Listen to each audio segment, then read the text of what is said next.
Omicron के बढ़ते खतरे के बीच स्वास्थ्य मंत्रालय ने कोरोना की 2 नई वैक्सीन और एक एंटीवायरल ड्रग्स के इमरजेंसी इस्तेमाल को मंजूरी दे दी है। स्वास्थ्य मंत्री मनसुख मंडाविया ने इस फैसले पर देश को बधाई दी।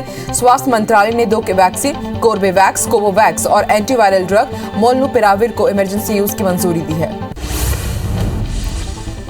कोरोना के ओमिक्रॉन वेरिएंट के मामलों की बढ़ोतरी के बीच दिल्ली में GRAP यानी कि ग्रिडेड रिस्पांस एक्शन प्लान को लागू कर दिया गया है।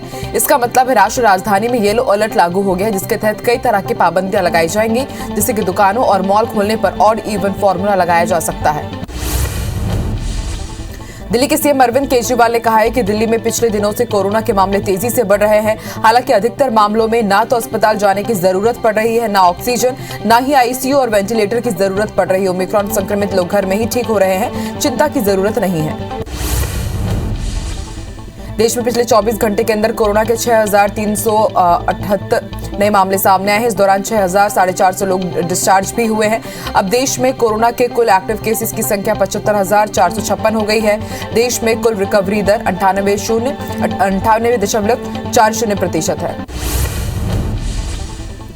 छत्तीसगढ़ में 24 घंटे के अंदर 49 नए कोरोना मरीजों की पहचान हुई है, जबकि 33 लोग स्वस्थ हुए हैं। वहीं एक कोरोना मरीज की भी मौत हुई है।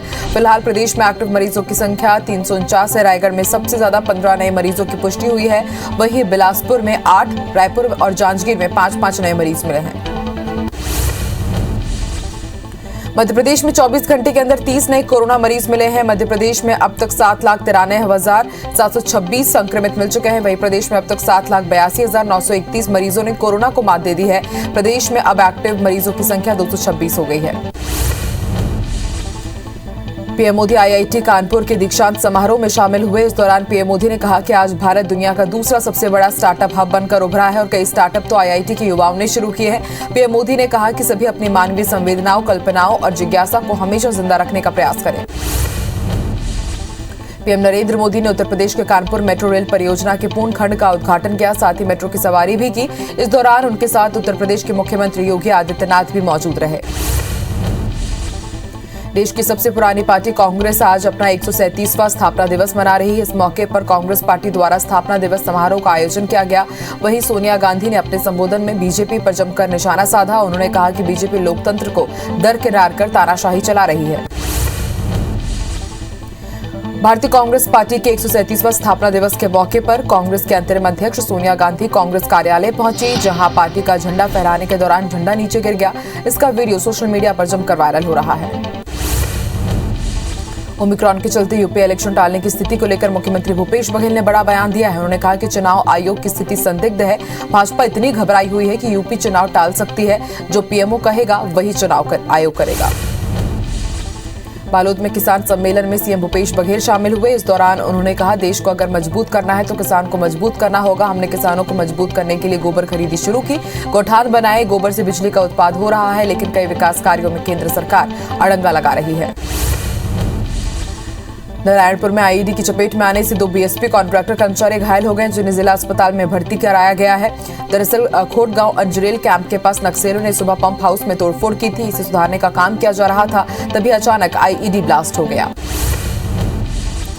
मंडला के NH30 पर सड़क हादसे में 2 लोगों की मौत होगी, जबकि एक व्यक्ति गंभीर रूप से घायल हो गया है। हादसे के बाद ग्रामीणों ने रात करीब 3 बजे तक हाईवे के पास शव रखकर हंगामा किया।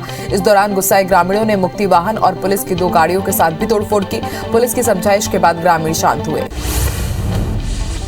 खंडवा की पंधाना तहसील में कपड़ा व्यापारियों ने कपड़ों पर बढ़े GST के खिलाफ अपनी दुकानें बंद रखकर नाराजगी जताई। साथ ही पीएम के नाम SDM को ज्ञापन भी सौंपा गया। कपड़ा व्यापारियों ने कपड़े पर मौजूदा 5% GST को यथावत रखने की मांग की है। बलरामपुर के राजपुर वन परिक्षेत्र में 35 हाथियों का दल लगातार उत्पात मचा रहा है। हाथियों ने अब तक 2 घरों को तोड़ दिया है, साथ ही धान समेत अन्य फसलों को भी नुकसान पहुंचाया गया है। वहीं वन विभाग ने ग्रामीणों को हाथियों से छेड़छाड़ नहीं करने की हिदायत दी है। पत्थलगांव में बेमौसम बारिश की वजह से धान खरीदी केंद्रों में खुले में रखा धान भीगकर खराब हो गया है। बता दें कि बारिश को लेकर मौसम विभाग ने पहले से ही संभावना जताई थी, जिसके बाद कलेक्टर रितेश अग्रवाल ने सभी धान खरीदी केंद्रों में सुरक्षा व्यवस्था के पुख्ता इंतजाम करने के कड़े निर्देश भी दिए थे। उमरिया जिले में तेज बारिश के साथ ओले गिरे। जिले में कई इलाकों में सुबह से ही घना कोहरा छाया रहा, जिसके कारण कड़ाके की ठंड पड़ रही है। मौसम विभाग के मुताबिक उमरिया जिला अब शीतलहर की चपेट में आ गया है। बलरामपुर के भी कई इलाकों में बारिश हुई, जिससे ठंड में बढ़ोतरी हुई। वहीं किसानों की चिंता बढ़ गई है। दरअसल जिले के खरीदी केंद्रों में धान बाहर रखा हुआ है, इससे समिति प्रबंधकों की टेंशन बढ़ गई है। वहीं पठारी इलाकों में जनजीवन पूरी तरह से अस्त व्यस्त हो गया। कवर्धा जिले में भी सुबह से ही बादल के साथ घना कोहरा छाया हुआ है। मौसम विभाग के अनुसार जिले के कई जगहों पर बारिश की भी आशंका जताई जा रही है।